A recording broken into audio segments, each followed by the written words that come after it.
Hello student. आज हम chemistry के 5 चैप्टर पृष्ठ रसायन के बारे में अब पढ़ने से पहले जो पार्ट है अपना सरफेस केमिस्ट्री या पृष्ठ रसायन कहते किसे हैं। तो पृष्ठ रसायन रसायन विज्ञान की ब्रांच है जिसके अंदर किसी पदार्थ की सतह या पृष्ठ के ऊपर होने वाली परिघटनाओं का अध्ययन करते हैं।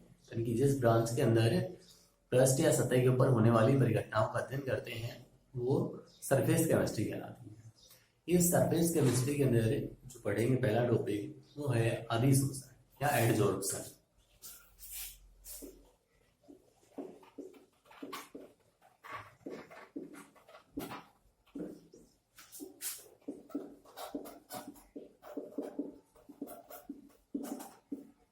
अधिशोषण तो अधिशोषण क्या होता है कि मान लीजिए कोई पदार्थ है तो इस ये पदार्थ है या तो ठोस हो सकता है या द्रव। तो किसी भी ठोस या द्रव के द्वारा दूसरे पदार्थ लिक्विड है या गैस उसके कणों को अपनी सतह के ऊपर धारण करने की जो प्रक्रिया है वो अधिशोषण है।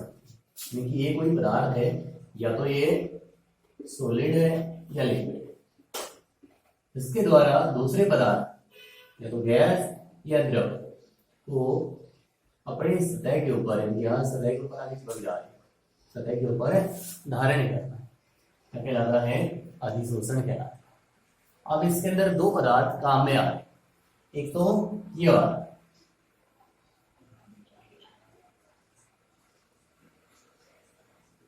तो ये वाला जो पदार्थ है जो दूसरे पदार्थ के कणों को अपनी सतह के ऊपर धारण करता है वो कहलाता है अधिशोषण। और जो कण दूसरे पदार्थ की सतह के ऊपर जाके धारण होते या चिपकते हैं वो कहलाते हैं अधिशोषक। तो अब कहें तो क्या कहें कि अधिशोषक कणों का अधिशोषक की सतह के ऊपर धारण होना या चिपकना अधिशोषण कहलाता है। ठीक है, तो ये हो गया अधिशोषण। अब कि मान लीजिए कि इस अधिशोषक की सतह से अधिशोषक कण हटे जाए तो वो फिर होता है विशोषण। ये होता है विशोषण, वी का मतलब होता है हटना। अब विशोषण क्या होगा कि अधिशोषक का अधिशोषक की सतह से हटना कहलाएगा विशोषण कहलाएगा। अब इस एडजॉर्प्शन के एग्जांपल बढ़े।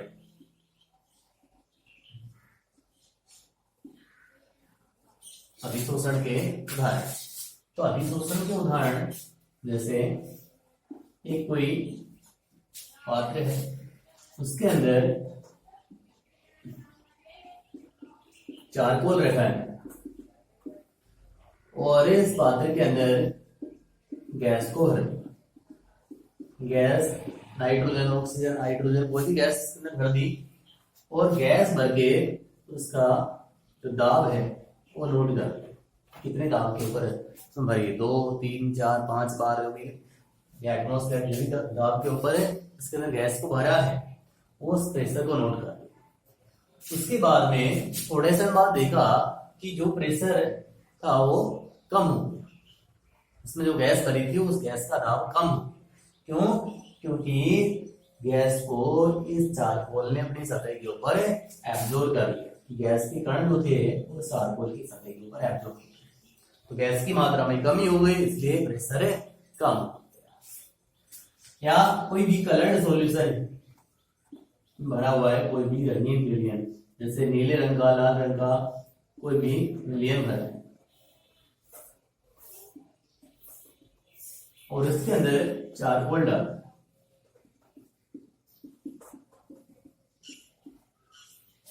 चारकोल डाल दिया तो चारकोल क्या करे, कलर्ड अशुद्धियां हैं तो रंजक के जो कण है कलर्ड के वो अपने सतह के ऊपर एब्जॉर्ब करेगा और एब्जॉर्ब करेगा जब इसके अंदर से कलर्ड अशुद्धियां निकल जाएंगी तो विलयन कैसा हो जाएगा, कलरलेस हो जाएगा, विलयन कलरलेस हो गया। क्यों? कलर्ड अशुद्धियां किसने ग्रहण कर ली, चारकोल। इसी तरह सिलिका जेल जो है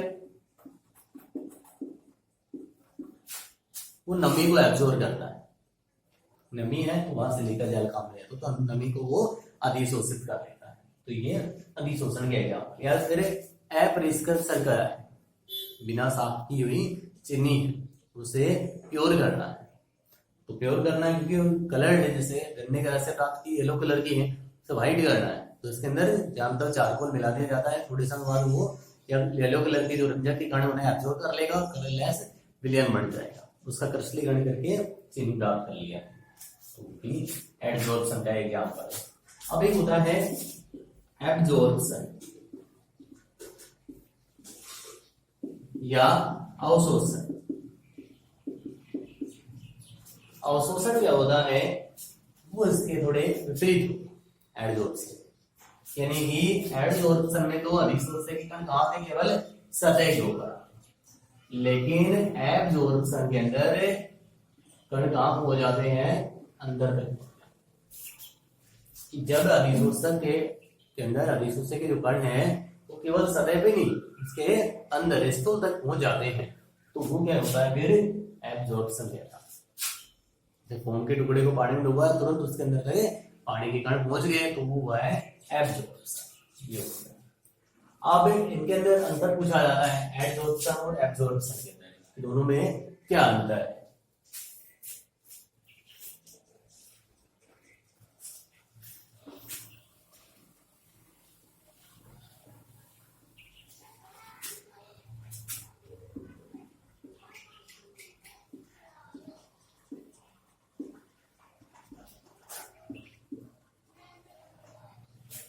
देखो, एडजॉर्प्शन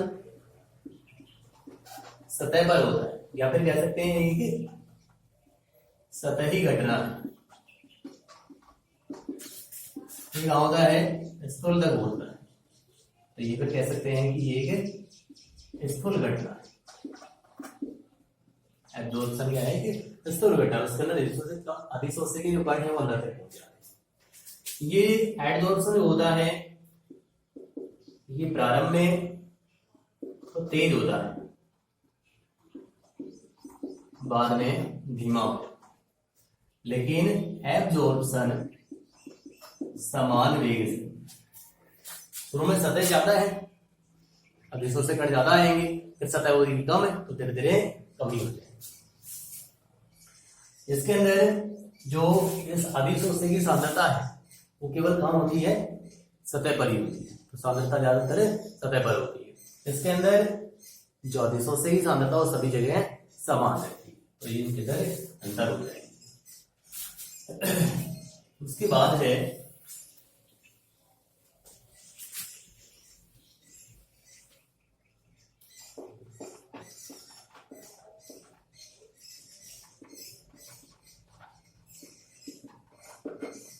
अधिशोषण के प्रकार। अधिशोषण मुख्य रूप से दो प्रकार का होता है।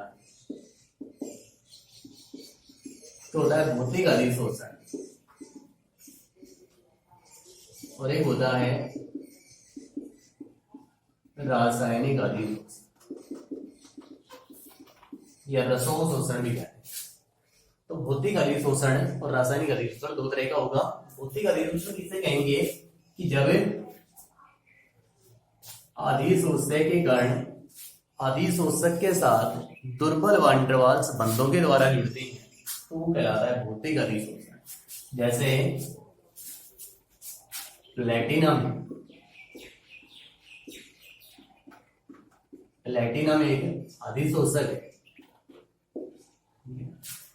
और यह हाइड्रोजन का एब्जॉर्ब है,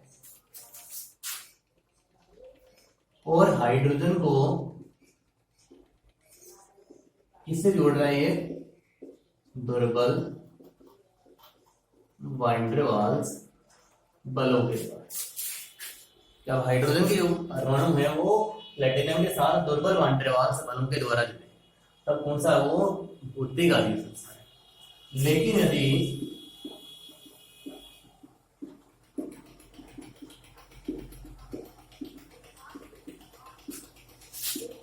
हाइड्रोजन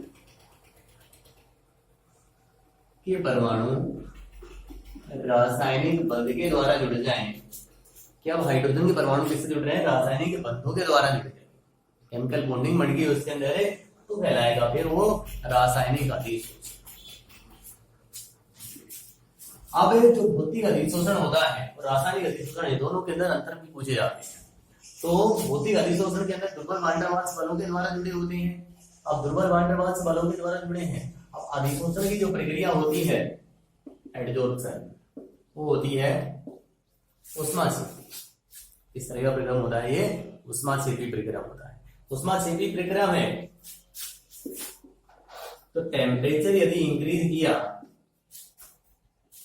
तो एडजॉर्प्शन के अंदर क्या हो जाएगी, कमी होगी। ऊष्माक्षेपी है, पहले वहां हीट नहीं कर दी और टेम्परेचर किया तो एडजॉर्प्शन में कमी होगी। यानी कि भौतिक जो अधिशोषण होता है वो ताप बढ़ाने पर घटता है। तो फिर कह सकते हैं कि भौतिक अधिशोषण लो टेम्परेचर के ऊपर होता है। लेकिन रासायनिक अधिशोषण है तो वो भी अधिशोषण, लेकिन रासायनिक जो अधिशोषण होता है उसमें यदि टेम्परेचर बढ़ाया जाता है तो एडजॉर्प्शन भी बढ़ता है, अधिशोषण भी बढ़ता है। क्यों? क्योंकि रासायनिक अधिशोषण के लिए सक्रियण ऊर्जा की आवश्यकता होती है, सक्रियण ऊर्जा की आवश्यकता होती है। चौथे चैप्टर के अंदर सक्रियण ऊर्जा को पढ़ा था हमने कि जो क्रिया कार्य है वो आपस में जब दुर्बल बंधों के द्वारा जुड़ते हैं तो क्या बनाते हैं, वो मध्यवर्ती बनाते हैं। जैसे ए और बी क्रिया कार्य है, ए और बी दुर्बल बंधु जुड़े हैं तो क्या बना, मध्यवर्ती बनाते हैं। और क्रिया कार्य से मध्यवर्ती के निर्माण के लिए जिस ऊर्जा की आवश्यकता होती है वो सक्रियण ऊर्जा होती है। अब टेम्परेचर बढ़ाने पर क्या होता है, ये सक्रियण ऊर्जा के अंदर कमी हो जाती है। एनर्जी इतनी चाहिए थी, अब टेम्परेचर दिया तो एनर्जी पहले ही मिल गई, तो इसके अंदर कमी होगी। जैसे यहाँ इतनी होगी तो मध्यवर्ती जल्दी बढ़ेगा तो जो है अधिशोषण तेज होगा। तो रासायनिक अधिशोषण जो होता है वो टेम्परेचर बढ़ाने पर बढ़ता है। क्यों? कि सक्रियण ऊर्जा के अंदर कमी होती है ताप बढ़ाने, जो हो गया रासायनिक अधिशोषण। अब है अधिशोषण की क्रिया।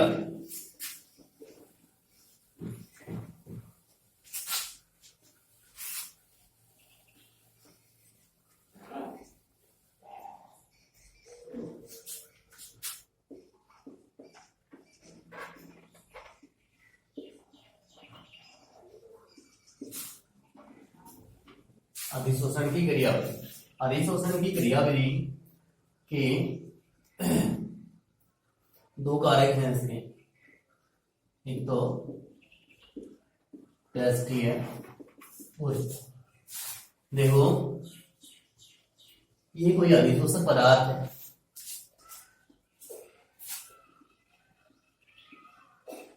इस अधिशोषक पदार्थ ये कण, अब अंदर के जो कण है उसके ऊपर समान रूप से वेग लगता है, आकर्षण लग रहा है, सभी एक दूसरे को समान रूप से आकर्षित करते हैं। लेकिन जो सतह के ऊपर है उनमें आकर्षण इंटरेक्शन फोर्स केवल अंदर की तरफ है, अंदर की ओर आकर्षित हो रहे हैं। जैसे ही अधिशोषक के कण इसके बाद है क्या करेगा, ये अपनी ओर आकर्षित करेगा। क्यों? इसके ऊपर जो आकर्षण है वो समान रूप से नहीं लग रहा, तो क्या करेगा, अपने आकर्षण को समान रूप से करने के लिए ये अपनी सतह के ऊपर ऐसे आकर्षित करेगा। तो सतह के ऊपर जो कण है वो अपनी ओर खींचेंगे ताकि बल समान रूप से लग सके। अब जैसे इसके ऊपर खींचेंगे तो इसके बलों के अंदर जो अंदर को खींच रहे हैं उसमें होगी कमी, और वो जो कमी होगी वो ऊर्जा के रूप में कि जैसे अधिशोषक कण अधिशोषक की सतह के ऊपर जाएंगे तो सतह के ऊपर उपस्थित जो कण है उनके बलों के अंदर कमी होगी, क्योंकि दूसरे जो कण है उसके पास आ रहे हैं, उधर भी इंटरेक्शन फोर्स लगेगा तो उसके अंदर के बलों के अंदर कमी होगी तो वो किसके रूप में उत्सर्जित होगी, ऊर्जा के। अब ऊर्जा के रूप में उत्सर्जित होगी। अब ये जो ऊर्जा होती है इसे कहते हैं पृष्ठीय ऊर्जा, कहलाती है पृष्ठीय। यानी कि इसकी सतह के ऊपर समान इंटरेक्शन लगने के लिए ही जब अधिशोषक कण जाते हैं तो उन्हें अपनी सतह के ऊपर वो ग्रहण करते हैं ताकि समान रूप से आकर्षण लग सके। अब ऊर्जा उत्सर्जित हो रही है, ऊर्जा उत्सर्जित हो रही है, इसलिए इसे उष्मागतिकी की समीकरण गिब्स ऊर्जा से समझ सकते हैं। उष्मागतिकी की समीकरण पढ़ी है गिब्स ऊर्जा के लिए, डेल जी बराबर होता है del H minus T del H. Del G है गिब्स ऊर्जा परिवर्तन, डेल एच है एंथैल्पी परिवर्तन, टी टेम्परेचर और डेल एच है एंट्रोपी परिवर्तन। ठीक है, अब पढ़ा हमने कि डेल जी यदि नेगेटिव है तो स्वतः प्रक्रम। अब यहां ऊर्जा उत्सर्जित हो रही है, इसलिए अब ऊर्जा उत्सर्जित हो रही है तो सीधा उष्माक्षेपी प्रक्रम, पहले वाला उष्माक्षेपी प्रक्रम तो ये है ही। अब इस गिब्स ऊर्जा के आधार पर कैसे समझे कि गिब्स ऊर्जा का मान नेगेटिव होगा तो स्वतः प्रक्रम होगा, कि डेल जी जब तक ऋणात्मक है तब तक एब्जॉर्प्शन होता रहेगा। अब डेल जी ऋणात्मक है, कैसे है ऋणात्मक, किस तरह ऋणात्मक आ सकता है, हमें इससे समझ। अब ये जो ऊर्जा उत्सर्जित हो रही है तो ऊर्जा में परिवर्तन होता है, वो क्या कहलाता है, एंथैल्पी परिवर्तन कहलाता है, डेल एच। और ऊर्जा जब उत्सर्जित होती है तो उत्सर्जित ऊर्जा कैसी होती है, यहाँ नेगेटिव, क्योंकि यहाँ जो डेल एच है वो कैसा है, नेगेटिव है। अब डेल एच तो हो गया नेगेटिव, डेल एच कैसा है, डेल एच है एंट्रोपी परिवर्तन। एंट्रोपी क्या होती है, अव्यवस्था होती है। अव्यवस्था सबसे ज्यादा गैस की होती है, सबसे कम ठोस की होती है। तो जब अधिशोषण के कण इसकी सतह के ऊपर आएंगे, पदार्थ चिपक जाएंगे, तो फिर अव्यवस्था के अंदर क्या हो जाएगी, कमी हो जाएगी। दूर दूर से आस पास आगे चिपक रहे तो अव्यवस्था के अंदर कमी होगी, तो डेल एच का मान भी कैसा होगा, फिर नेगेटिव होगा। तो बढ़ रही तो पॉजिटिव, कम हो रही तो मान नेगेटिव होगा। अब डेल एच नेगेटिव, आगे चार्ज भी नेगेटिव, तो फिर तो ये टी डेल एच कैसा हो गया, पॉजिटिव हो गया। अब मान ये हो गया पॉजिटिव, ये मान है नेगेटिव, और डेल जी कैसा आना चाहिए, नेगेटिव आना चाहिए। अब नेगेटिव डेल जी का मान नेगेटिव कैसे आ सकता है, कैसे आ सकता है कि टी डेल एच है पॉजिटिव, डेल एच है नेगेटिव, तो नेगेटिव का मान पॉजिटिव से भी ज्यादा है तो डेल जी अपने आप ही नेगेटिव आएगा। मतलब डेल एच यदि अधिक है टी डेल एच, उसका मान कैसा है, नेगेटिव है, तो अपने आप वहां डेल जी कैसा आएगा, नेगेटिव आएगा, और वहां क्या चलेगा, स्वतः प्रक्रम चलेगा। ठीक है, यानी कि यहाँ जब तक डेल एच का मान, कि यहाँ पे फिर हम क्या करना पड़ेगा, टी डेल एच कम कैसे हो सकता है, टेम्परेचर क्या रहे, कम रहे, कि कम टेम्परेचर के ऊपर क्या होगा, टी डेल एच कम रहेगा, उस समय डेल एच ज्यादा रहेगा, डेल एच का मान यहाँ पे क्या रहेगा, नेगेटिव रहेगा, तो डेल जी कैसा आ जाएगा, नेगेटिव आ जाएगा, और एब्जॉर्प्शन बढ़ जाएगा। अब जैसे जैसे सतह कम होती जाएगी, डेल एच का नेगेटिव मान कम होता चला जाएगा, एक समय क्या होगा, जीरो हो जाएगा, तो उस समय डेल जी क्या हो जाएगा, जीरो। जब डेल जी का मान जीरो तो अधिशोषण बंद हो जाएगा, कि किसी भी तरह परिक्रम नहीं चलता। तो ये है अधिशोषण की क्रिया।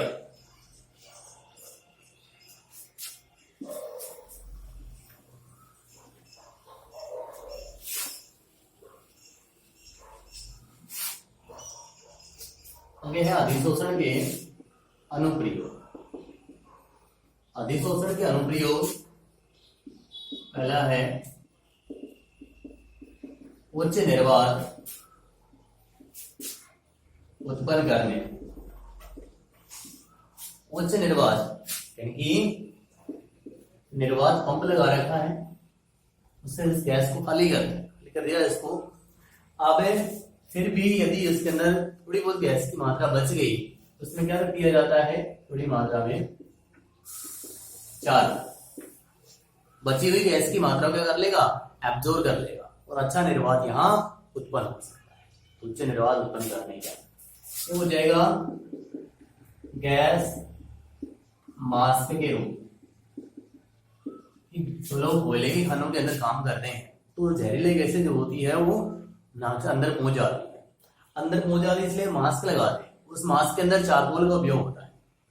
अब वो चारकोल क्या करेगा, जो जहरीली गैसें होती हैं उन्हें अपनी सतह के ऊपर क्या करेगा, एब्जॉर्ब करेगा, या कोई दूसरा अधिशोषक भी काम में लिया जा सकता है, अपनी सतह के ऊपर धारण कर लेगा, वो अंदर तक नहीं पहुंच पाएगा, हो जाएगा।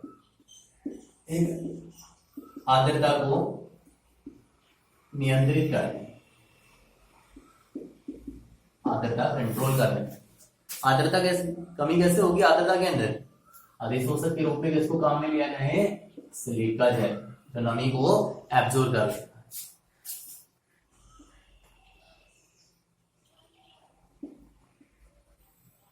अब एक हो जाएगा क्रोमेटोग्राफी के रूप। क्रोमेटोग्राफी कॉलम क्रोमेटोग्राफी भी होती है और पेपर क्रोमेटोग्राफी भी होती है। क्रोमेटोग्राफी के रूप में हो जाएगा। क्रोमेटोग्राफी के अंदर इनकी कॉलम भी होता है, स्तंभ होता है, अधिशोषक होता है, और उस अधिशोषक की सहायता से धातुओं का जो मिश्रण है, कि मान लीजिए दो तीन प्रकार की धातु आपस में मिली हुई है, उन्हें अलग करना है, तो उसका पहले सॉल्यूशन बना लिया जाता है, लिक्विड कर लिया जाता है, फिर उसे इस अधिशोषक के ऊपर डाला जाता है। उसके बाद क्या करेगा, जिस धातु कुछ ज्यादा एब्जॉर्ब करेगा वो तो ऊपर ही अधिशोषित हो जाएगी, जिसको कम अधिशोषित करेगा वो कहाँ पहुंच जाएगी? नीचे पहुंच जाएगी। तो इस तरह से इस अधिशोषक के ऊपर अलग अलग पट्टियां बढ़ जाएंगी। फिर इस अधिशोषक को निकाल के किसी उपयुक्त विलायक में डाल के अलग अलग कर दिया जाता है। तो क्रोमेटोग्राफी में काम आता है।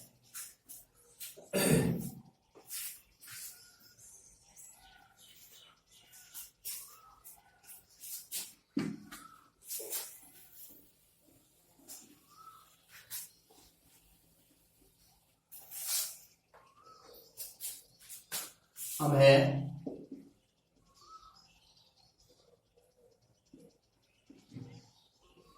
फ्राइडलिक समतापी वक्र।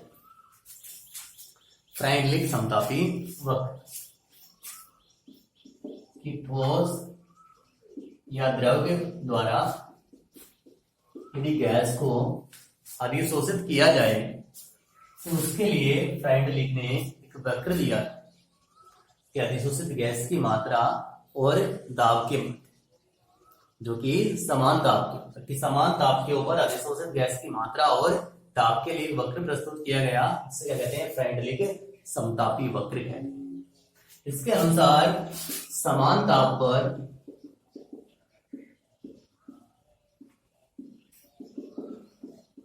अधिशोषित गैस की मात्रा, जिसे x/m से डिनोट करते हैं, वो अधिशोषित गैस की मात्रा दाब के समानुपाती होगी। यानी कि अधिशोषित गैस की मात्रा x/m के p की पावर 1/n इक्वेशन दी, और वक्र क्या दिया? ये तो होगी अधिशोषित गैस की मात्रा x/m, ये हो गया p प्रेशर, और इस तरह का वक्र आएगा कि शुरू में तो क्या होगा, जब प्रेशर कम है, कम प्रेशर के ऊपर x/m का मान तेजी से बढ़ेगा, लेकिन एक समय ऐसा आएगा जब मान क्या हो जाएगा? संतृप्त हो जाएगी। यानी कि फिर चाहे हम प्रेशर कितना ही बढ़ा ले, x/m का मान नहीं बढ़ेगा। क्यों? क्योंकि मान लीजिए कि निश्चित सतह थी, तो सतह के ऊपर कण एब्जॉर्ब हो गए, और उसके बाद में सतह होगी खत्म। अब सतह ही नहीं बची तो फिर गैस के कण कहाँ अधिशोषित हो, इसलिए वो संतृप्त हो जाती है। यानी कि यहाँ जो मान है वो इसका अधिकतम दाब, इस दाब के बाद में अधिशोषित गैस की मात्रा आती, यानी कि ग्रहण नहीं की जाए। दूसरा समतापी वक्र है, क्योंकि ताप यहाँ निश्चित रहेगा। अब ताप भौतिक अधिशोषण बढ़ा है कि ताप यदि बढ़ाएंगे तो घटेगा। यानी कि यहाँ यदि हम दो वक्र खींचें इस तरह से, तो ये तो है ज्यादा अधिशोषित गैस की मात्रा है, तो ये लो टेम्परेचर के लिए निम्न ताप है, और ये कम हो गया तो कितने ताप पे? उच्च ताप पे। अब यहाँ जब प्रेशर रहता है कम, उस समय x/m इसके कम अनुपाती टिके रहते हैं। इतनी ज्यादा प्रेशर बढ़ाएंगे शुरू में, उतना ही ज्यादा x/m का मान बढ़ेगा। ठीक है। उसके बाद में थोड़े समय बाद मान, यानी कि इस तरह से लाइन चलती है तो मान में क्या आती है? इतना ज्यादा मान नहीं बढ़ता तो इसलिए डिपेंड करता है वो घातांक के ऊपर, 1/n के ऊपर, और फिर उसके बाद में वो संतृप्त हो जाता है तो मान नहीं बढ़ता है। यदि इस इक्वेशन का लघुगणक करते हैं तो log x अपॉन m बराबर होता है log k plus 1 upon m और log। अब log x अपॉन m और log p की मात्रा आ रही थी। अब थोड़ी बहुत गैस की मात्रा तो बिना प्रेशर बढ़ाए ही अधिशोषित हो जाती है। यानी कि मान लीजिए यहाँ तक अधिशोषित होगी, तो यहाँ से यहाँ तक जो मात्रा अधिशोषित हुई है वो हम क्या कर सकते हैं, उन्हें log k है, बिना प्रेशर बढ़ाए अधिशोषित होगी। उसके बाद में इस तरह का ग्राफ आएगा, x अपॉन m बढ़ेगा p के साथ, और यहाँ जो ढाल आएगा वो किसका आ जाएगा, इसकी पावर का आ जाएगा। तो जो ढाल है वो क्या लिख देंगे हम, 1 अपॉन m। तो ये है साइक्लिक समतापी का। अब ये तो हो गया जब ठोस या द्रव इसको अधिशोषित कर रहे हैं गैस, लेकिन यदि ठोस इसको अधिशोषित हो करे, द्रव को अधिशोषित करे, तो द्रव को अधिशोषित करे तो उसके लिए कोई सही निर्धारित नहीं दिया है, लेकिन फिर भी ये समतापी वक्र के द्वारा, इक्वेशन के द्वारा उसे समझ सकते हैं।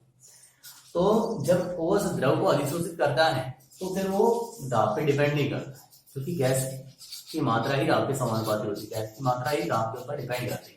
लेकिन यदि मान लीजिए द्रव अधिशोषित हो रहा है ठोस के द्वारा, तो फिर दाब का कोई रोल नहीं होगा।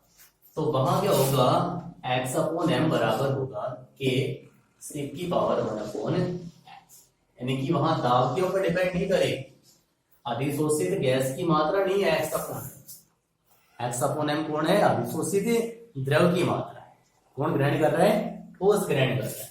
तो फिर वो दाब पे डिपेंड नहीं करती, इस पे डिपेंड करती है वो सांद्रता, इसमें करेगी सांद्रता। लोग करके भी हम क्या कर लेंगे, लोग x अपॉन m और लोग p नहीं, किसके माने खींचेंगे आप, लोग c के माने, लोग क्या आ जाएगा, इसी तरह ढाल 1 अपॉन m क्या आ जाएगा। मतलब जितनी ज्यादा द्रव की सांद्रता बढ़ाएंगे हम, उतनी ज्यादा द्रव अधिशोषित होगा। तो इसकी सांद्रता के ऊपर डिपेंड कर रहा है, सांद्रता ज्यादा है तो ज्यादा होगा अधिशोषण, सांद्रता कम है तो अधिशोषण कम होगा। तो यानी कि ठोस द्रव को ग्रहण करता है तो दाब पे डिपेंड नहीं करेगा, इस पे डिपेंड करेगा सांद्रता पे। तो क्या अधिशोषण के अंदर फ्रेंडली का समतापी